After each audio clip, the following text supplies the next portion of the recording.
There's also like all kinds of sketchy people you don't want to know you get money. For example, the Ledger co-founder, people knew you get money, and but those are like few really famous people now. But imagine everyone knows everything about everyone, and again, this is just not safe.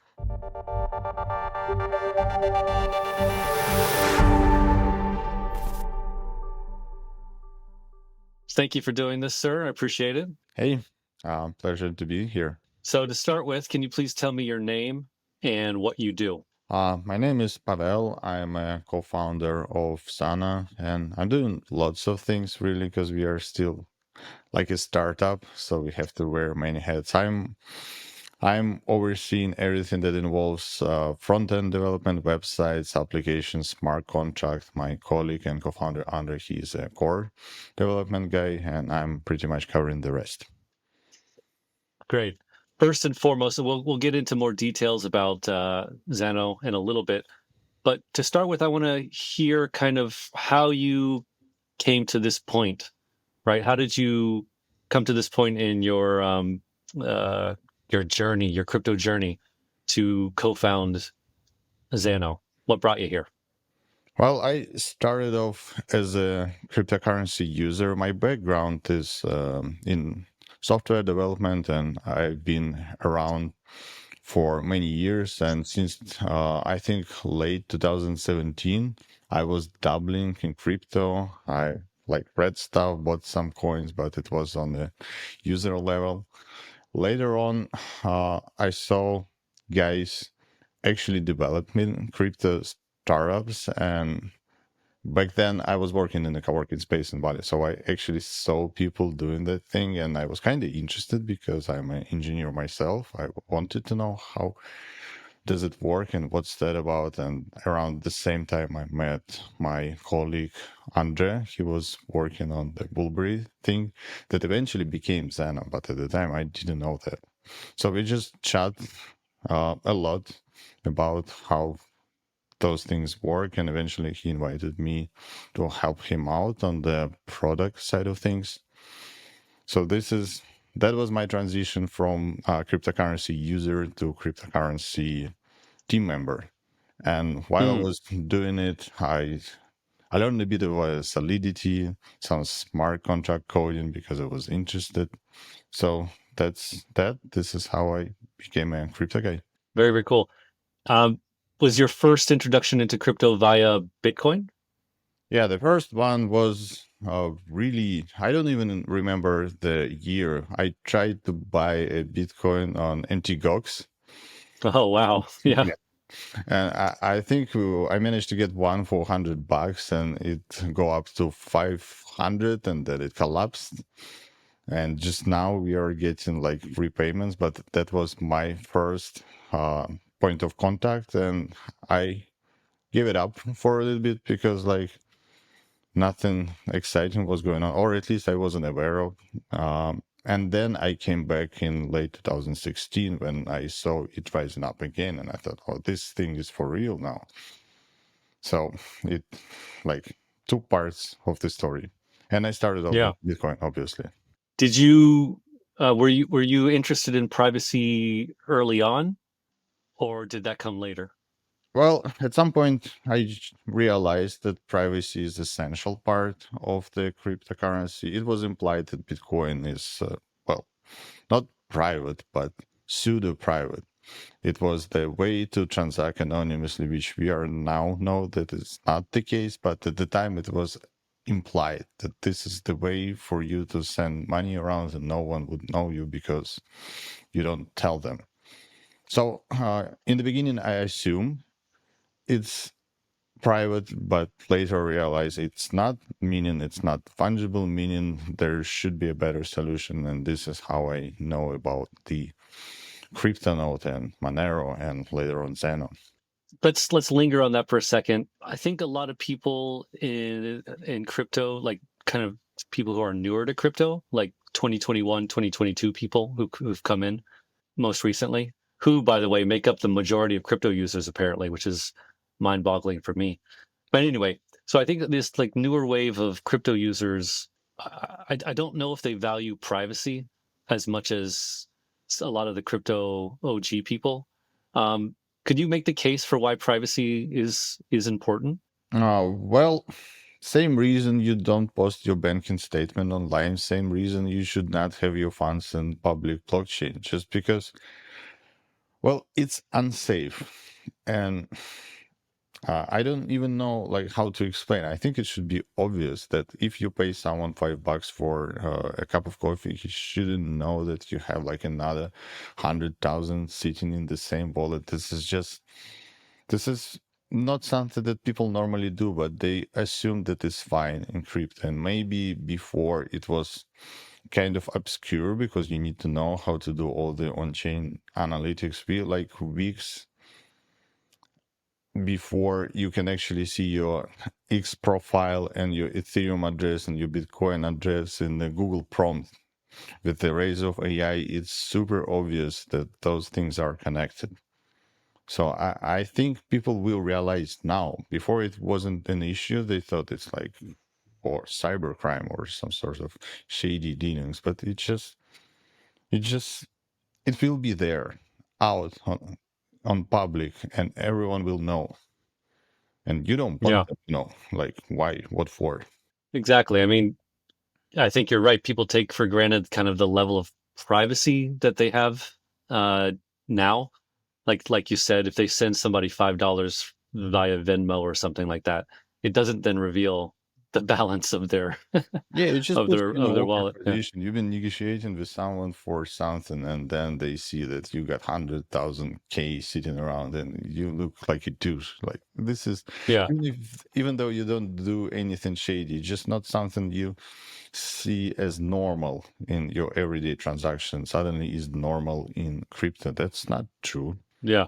And also, you have things like, for example, payroll or business to business. You just get Yeah, into this thing where you start revealing information of coworkers or other companies. It's not. It's you can't have that. yeah. There's Yeah. also like all kinds of sketchy people. You don't want to know you get money. For example, the Ledger co-founder story.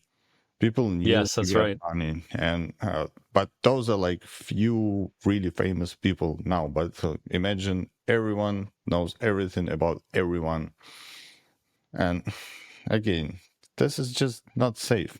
Another someone else I was talking to was saying that one time a KOL was saying that they were at a store with another KOL who set out on Twitter, "Oh, I just bought coffee at such and such a Starbucks or something like that, paid with crypto."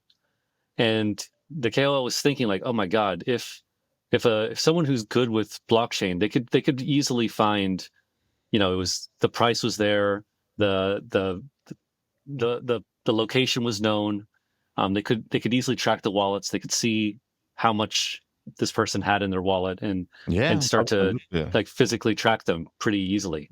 And it scared him. He was like, "This is physically now a thing that he just sent out, not on purpose, not without thinking, but the privacy implications, the safety implications were pretty strong. And you could with just two or three pieces of public information, you could find it on the blockchain very quickly, trace back the wallets, and then suddenly those wallets are doxed and stuff like that."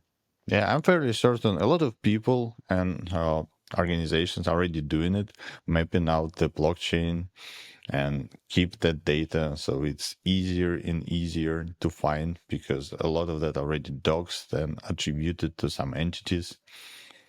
So there are less and less room for privacy on public blockchains, even though you can do certain things to obfuscate your transaction. A lot of metadata around you still leaks. Maybe you have your OPSEC perfect, but someone you transacting with may not, and that will leak Mm, you eventually. yeah. Or in this case, this person was with somebody else, so two people together, and they both paid with crypto, but one of them made a public statement, and then you could see, Yeah, even if they just pay by in association. exactly, if they pay in the Yeah, same coffee shop, they could see one transaction that already been doxed, exactly. another one be similar, like coffee kind of like price, people can tell that was the other guy because they just purchased 2 cups of coffee together, and that guy told. Exactly.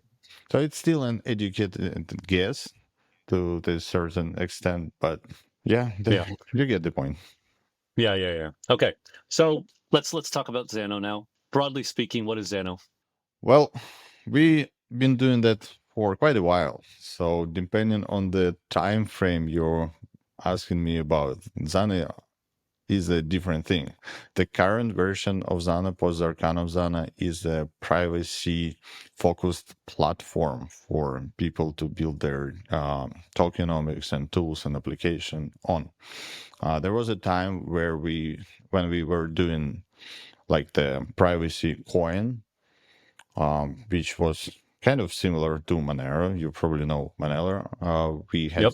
certain differences, like our consensus was hybrid proof of work, proof of stake, and there are some other changes to it, but it's not like important for the general user. Right now, we are aiming towards tokenization mainly because same reason why you don't pay for your coffee with Bitcoin and like payroll or whatever you use stable coins.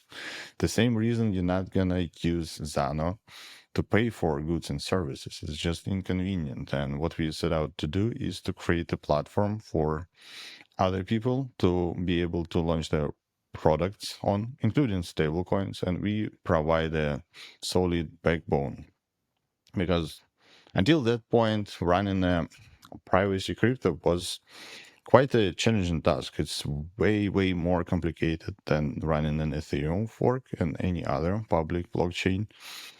It's like a cutting edge of cryptography, and you need to worry about lots of things like consensus. You have to have engineers and everything. Now you don't have to do that. You can use our APIs and focus on the product side of things, on tokenomics.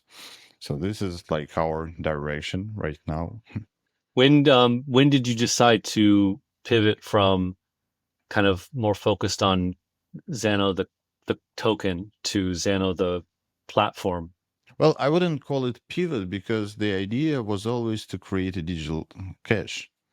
It Okay. just at some point we realized that digital cash is not a coin, it's a token tied to something. That is what people use to trade stuff. Because you can probably see the Bitcoin transaction, or it's not being really used to buy things. People Yeah. use a stable coin, so we thought like we should create a system that would allow that.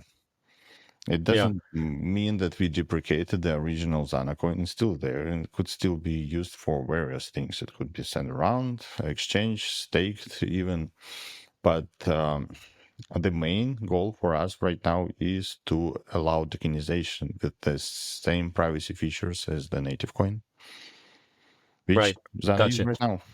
Yeah, that makes sense. I mean, I was surprised. I was just at a conference, and just to speak of Bitcoin, even the Lightning folks that I was talking to, they were most excited about getting stablecoins Tether on Lightning. So Yeah, it's kind of the exactly. same. Yeah, it's kind of the same thing. Like even on Bitcoin, they're they're excited to get yeah, as you say, the thing Yeah, that people want to actually use to pay for things. it's the And same it's not thing. I Bitcoin. mean, we are paying our salaries mostly in stable coins. There is like a bonus part in Zana, and this is the part that people don't normally spend and intend to keep it for the price appreciation.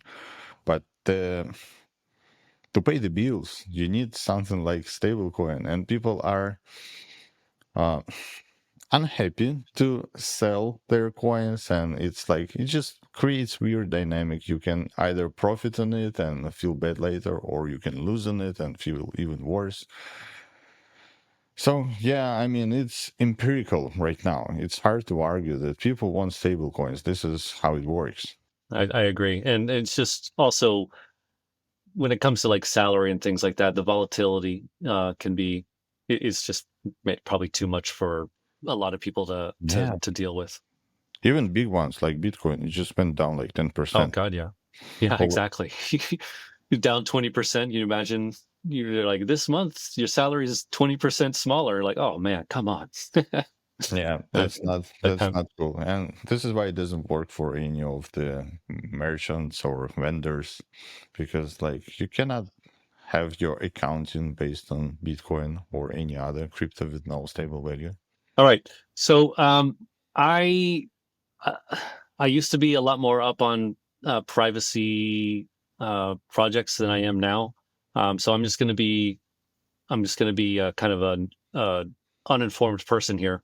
But I want you to, could you please tell me how Zano is different? What sets Zano apart from other privacy coins? Like, for example, I feel like I'm just going to throw out a name here, like Secret Network. Feels like they're maybe trying to do the same thing, where they're having kind of tokenized privacy.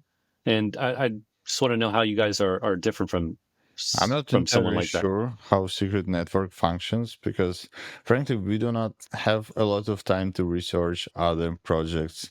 And people always ask, like, could you look into that? But there's like papers and math, and it takes hours and hours of research even to get the brief idea how any of that works.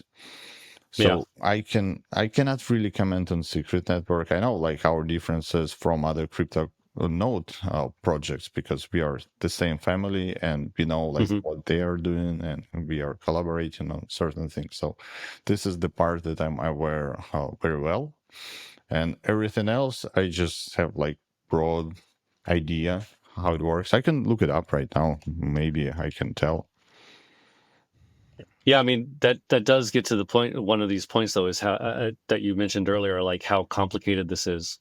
Um, Yeah, exactly. and This is why I can never assess when I get the link and someone asks me like, "What do you think about that?" And my usual reply like, "I don't know, but if you give me like a couple of weeks and I can talk to the our uh, mathematician guy who can actually explain me if any of that possible or if this is just like a white paper that would never work." And yeah, then I mean this is. Sorry, go ahead. I could make a statement, but before that happens, like I don't know, and I don't want to like just say things. I want to be thorough and certain. I love that answer. I really do because um, it's one of the reasons why I'm not like as up to speed on all of these privacy projects as I should be, because it does take a long time. And the last time I really dug into this was for Monero, right? And like some of the other competitors at that time, which I don't want to get into because I think that they were pretty inferior once you get into the technical details. But it took a long time for me to come to that conclusion. Like, oh, there's a handful of privacy coins. Um, Most of them have like very major flaws, or had very major flaws. And Monero at that time was the best I could I could from my own research kind of suss out. So okay, so let's focus on something you said though, which is you know more about the differences between Zano and the other crypto Crypto node. Is node, that it? well, Monero is a good example. This is the most established privacy coin, so I think it's the fair way to compare ourselves to. Hmm. And it's the same protocol underneath. This is why it's kind of easier to point out the differences. And the main differences for us would be, first of all, we have proof of stake in our hybrid consensus. That was the original work of Zana, the completely anonymous proof of stake. And the another notable difference is confidential assets, the privacy tokens. I mean, without getting too technical, those are the two major differences. How does that work? Proof of stake and proof of work. How do you meld those together? The hybrid consensus, yeah, it picks the longest chain with proof of stake blocks alternating one after another. That makes sure that none of the specific issues of proof of work or proof of stake can be used to attack the network. I mean, in the long run, we would lean towards proof of stake in general, but there are few issues we could not solve with, well, not just us, like it's a general proof of stake issues no one able to overcome yet, and not us as well. But eventually we would love to switch to proof of stake just because it's more secure way. It's better than proof of work. I know it's a controversial thing to say, but the I agree. I agree. But we are measuring the security by one metric, the cost of attack, and cost of attack on proof of stake is higher. And there are all kinds of arguments like it's not as decentralized or other mostly political almost arguments. And I'm not getting into any of that because like I don't know, and I do not have a strong position here. As an engineers, we are trying to make the most secure system, and if cost of attack is higher, then it's better. Yeah, totally. Aside from the consensus mechanism, you pointed out confidential assets as being the other kind of major differentiator. Could Yeah, you please tell me a little bit more about the confidential assets? of course. Confidential assets are privacy tokens. It's a token you can create on top of Zano blockchain that has all the same privacy features as the native coins, to the point that outside viewer could not separate and differentiate in any way the confidential asset transaction from native Zano transaction or different kinds of confidential asset transactions. It's all the same. So they're mixed in together, and it contributes to the total decoy set of the Zano blockchain and allows you as a third party developer to run your own project, of, which for whatever reason requires a privacy coin for tokenomics on top of Zano blockchain without overhead of maintaining your own chain. Because before it was like, if you want to run a privacy coin, what would you do? You go ahead and fork Monero and deal with everything you have to deal to run your own proof of work project. You get miners, you get pools, you worry about bugs and fixes and all that. Right now, you don't have to. You just launch the thing through API. You don't even need to have like Zano wallet because we are getting listed on Bitcoin.com wallet and we are already listed on Cake. So you don't really need to know what Zano is even. Yeah, that's great.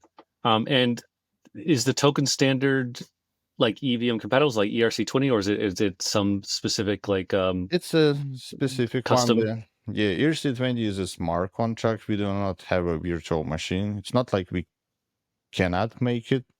We can. That would take like crazy amount of time. But the main reason why don't we do it is for virtual machine to function like in Ethereum, you need to have certain data exposed, like addresses, amounts, all of those things hidden for a reason by design. This is the privacy project, and if you don't have that, there is not much you can build your contract on. So we have some like pre-built proto contracts, you can say that allow you certain functions. One of them are tokens. And there's another argument. I don't know if I can, I don't have a strong opinion on it, but let's go back a couple of days with the Bybit hack. Mm, And it's only happened because of the complexity of smart contracts. Maybe for certain things, you don't need things to be that complicated. Maybe you just need the way to create a token and send it around. You don't need to have a full programmability for specific cases. For some, you do, like on-chain trading or lending protocol. For things like that, you do need programmability. If you just want to send a token around, like a stable coin, you don't really need to have a smart contract for that. You just need to have an API call to mint and burn them, and that would be it. yeah, absolutely. No, that makes a lot of sense to me. So confidential assets are basically, as you said, like they're they're built on like a proto contract. You said Well, like I'm a just template, calling it contract basically. because yeah, when people hear token, their mind goes to ERC20, and ERC20 is basically a giant spreadsheet with the addresses and amounts. So whenever you make a transaction, you just like deduct balance from one address and add it to another. This is how ERC20 transfer works. It's not like you actually send stuff. Zana is a UTXO coin, and if you send you need to like spend outputs, and someone else now owns them, and this is their output. So it's the same as native Zano coins. We actually send them. So it's not like different, but we try to create the experience for user similar. We have a browser extension. It could be connected to the web applications. You can use Zano or tokens within those applications. You can trade them even. We have a on-chain trading mechanism. But yeah, Very, it's very not a cool. smart contract. Yeah. So, okay, I see. It's a different underlying architecture completely from how Yeah. smart Well, ERC20s work. there is a way for to call smart contracts within the Zano address. Zano can create the compatible signature, and if you use some sort of bridge or to push that call data to Ethereum or any other compatible network, it could execute a smart contract call for you. This is like something we are working on right now. It's not widely known or even announced, I think, but this is the direction moving forward. So you will be able to execute some smart contract methods with Zano addresses.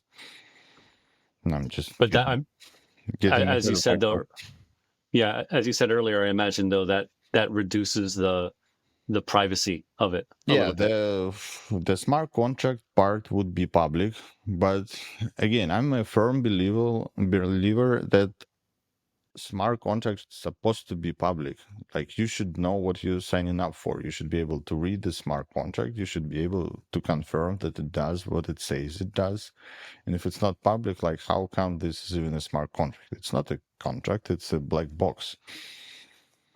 So I think there's a separation there. You should have transaction privacy and your account privacy. But if you want to engage in something like smart contract with the people you don't know and some complex logic attached to it, you should be able to read what's going on. So I think Yeah.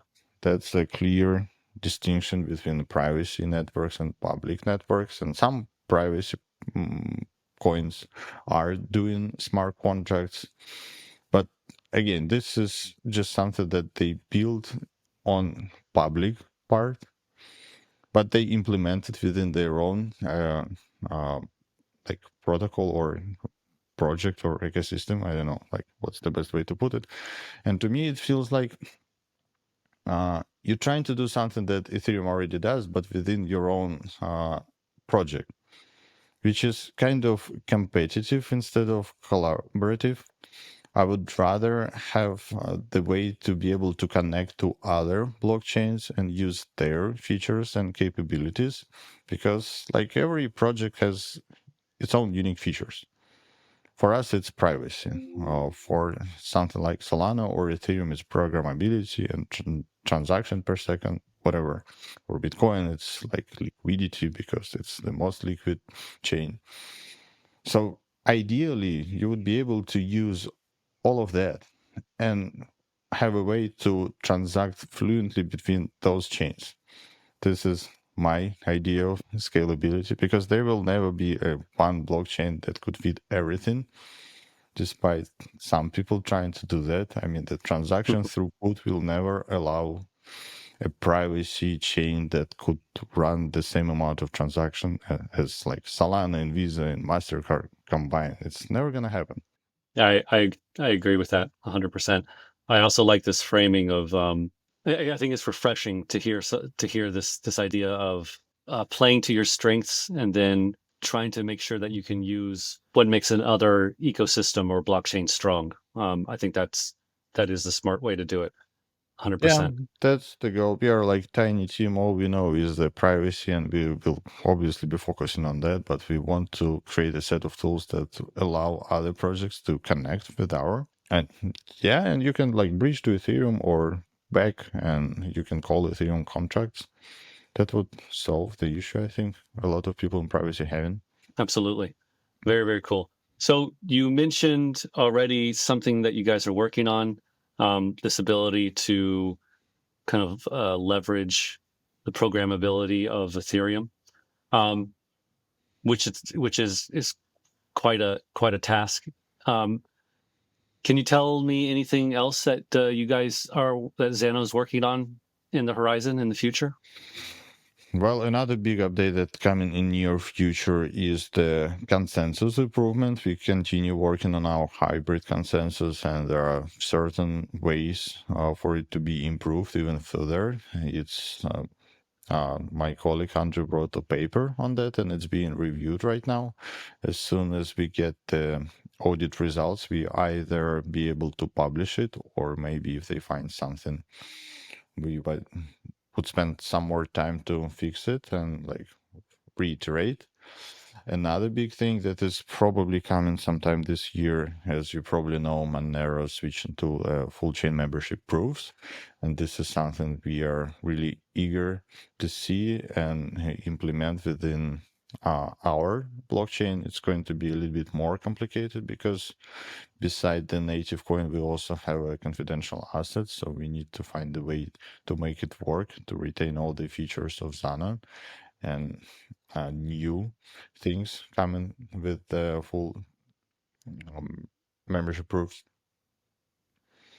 But like those are the two major things beside the smart contract calls. I think I'm not gonna bore you with the like small roadmap details. Like we're gonna redo the interface there and launch the app here. It's not important. If you're interested to know, you could join the Discord, and I'll be happy to tell, but those are like the main things, the industry wide things. Very cool. Just for my own edification, changing you talked about in consensus improvements. So how does that process work? Is it you create a paper and then that paper, I guess, is like a math-based paper or something, and that gets audited by a third party Yeah. for completeness or if there's any flaws.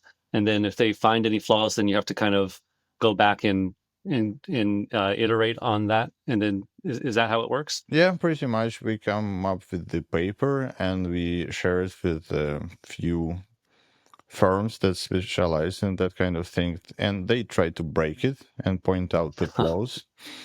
Wow. And once they succeeded to break it, we take it back and work on it some more to make sure that this is not happening and have like iteration after iteration until they satisfy it and don't see any holes in it. And then we proceed to the coding, and then we do the code audit because there's like a math audit that says that math is sound and it should work, but there's also a code audit saying like you did everything right. Yeah, this is why it took us 2 years to roll out Zarkanum. This is the time frame from the idea, oh, we should do like privacy proof of stake and tokens to the point where we actually have it on the mainnet. It's not that fast. Yeah, dude, I love it. I love how I love how hard it is, and how rigorous it has to be because it's about privacy, right? Like it's Yeah, if it's we have a like a flaw, it's beyond salvageable. We wouldn't even know like if we get like an emission bug. It happened to a couple of privacy projects lately, the last few months. Like quite a few were uh, compromised. yeah. Some I pretty. mean, it's amazing to see because again, I haven't been following recently, but even I remember following like all the different like ways that state actors and stuff have tried to like break Monero or other privacy projects, and I mean, yeah, they're definitely incentivized to try to find any kind of weakness. So kudos to you guys for doing it the right way, I would say. Yeah. Yeah, not a lot of people can actually understand that. I'm not one of those people, by the way. We have like my colleague Yeah, I know. who do know how that works. Me, not so much. They can sort of explain it to me, and then I sort of understand, but not like on a deep level. And there's only a handful of people capable of doing that kind of math, and we try to work with them, and those are the people who do the code audits. Yeah, so I remember like we talked with you and your co-founder, I believe, on token narratives. God, was that like a year ago, I guess? And one question that I had was, or one topic we covered. This is the last question, by the way, is whether people are going to start. paying attention to privacy more and kind of valuing it more. Have you noticed any kind of improvement in that people are kind of paying more attention to it in the past year or so, or is it about the same level? It's really hard to tell now because there's so much noise right now going on with all the meme coins and like Solana bullshit, the rug pulls, and I mean, even if someone pays more uh, attention to privacy right now, I wouldn't know. I sort of feel like it's getting better because people like Alex Pertsev gets like freed and sentences are canceled and lawsuits being dropped. So there's something going on. I mean, it's not as harsh on privacy, I think. And if mainstream like users paying any more attention to privacy, I cannot tell because I think all of them are like wildly disappointed with cryptocurrency. All of the new people who got onboarded on the meme mm, coin craziness are very bitter right now, I would imagine. I So agree with that. yeah, Yeah. and the privacy is just like a tiny fraction of the entire cryptosphere. So I would say they generally don't care about crypto in general, and they are not aware about privacy at all. But Yeah. I I also don't know very well myself, but I like to think that it has improved a little bit. And I think you can kind of see that a little bit in some of the privacy coin charts. Um, so hopefully it is getting kind of more noticed and yeah, it should be. I mean, it deserves some recognition, especially after the meme coin debacle, because for one thing, it's highly manipulative, and the only way you can manipulate it is because you can see the addresses of people who launched the coin. There was I don't remember any of the details, but when Trump company started launching meme coins, there was a Trump and Melania, and someone else created one or a few even fake tokens, and they just dropped it to the same address that launched other tokens, and that led people to believe that this is the next one, and it could only happen on public blockchain. And it had nothing to do with whoever launched the other ones. It was just someone who saw and thought it could be a cool idea, and it worked. And privacy coins, by definition, are manipulation proof because you cannot tell what's going on, and you cannot manipulate people into believing that something is going on. It's either there or not, and no one knows. yeah, that's awesome. That's great. All right. Well, thank you for sitting down with me and talking about this stuff. I love privacy. I hope the people who are listening, watching, enjoy it and pay more attention to privacy, um, and pay more attention to Zano. Thank you very much. Thanks for having me. Appreciate it.